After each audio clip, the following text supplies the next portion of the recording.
দেশের চলচ্চিত্র অঙ্গন রয়েছে ভঙ্গুর অবস্থায়। বছরের 2 ঈদে কিছু সিনেমা ছাড়া প্রায় সারা বছরই ফাঁকা থাকে প্রেক্ষাগৃহগুলো। এতে করে জীবিকা নির্বাহে শিল্পীরা যেমন খাচ্ছেন হিমশিম, তেমনি নির্মাতারাও হারাচ্ছেন প্রযোজক। বিস্তারিত আরিফ হকের প্রতিবেদনে। চিত্রনায়ক ওমর সানি এক সময়ের সুপারহিট নায়ক, কিন্তু সময়ের পরিক্রমায় এই নায়ক এখন ব্যস্ত হোটেল ব্যবসায়। শুধু ওমর সানি নয়, এই চিত্রনায়কের মতো তারকা খ্যাতি পাওয়া অধিকাংশ অভিনেতাই এখন ব্যস্ত সময় পার করছেন ব্যক্তিগত ব্যবসা বাণিজ্য নিয়ে।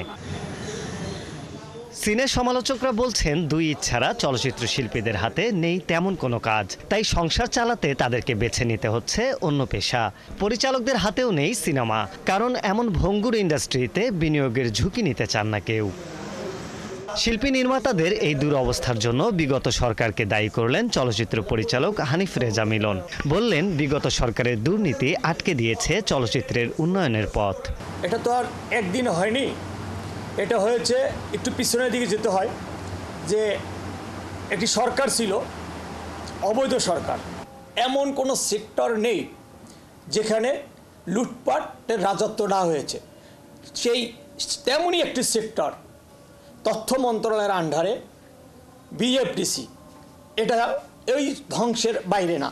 চলচ্চিত্র সমিতির বর্তমান সভাপতি শাহিন সুমন বলেন, নতুন করে কাজের ক্ষেত্র তৈরি করার জন্য চাই সরকারের পৃষ্ঠপোষকতা।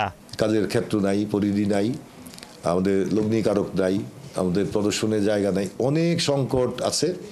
এই সংকট উত্তরণের পথ বের করার জন্য আমরা পরিচালক সমিতি আয়োজন করেছি একটা সেমিনারের।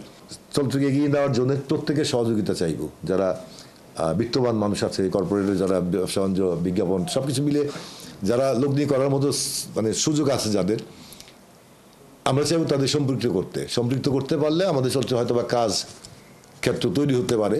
শিল্পীদের বাঁচাতে হলে আগে বাঁচাতে হবে শিল্প, লগ্নিকারকদের দিতে হবে মানি ব্যাক গ্যারান্টি, তবেই ঘুরে দাঁড়াতে পারবে দেশের চলচ্চিত্র অঙ্গন, ঘুচবে কাজের অভাব। এমনটাই মন্তব্য চলচ্চিত্র সংশ্লিষ্টের। আরিফ হক, ৭১, ঢাকা।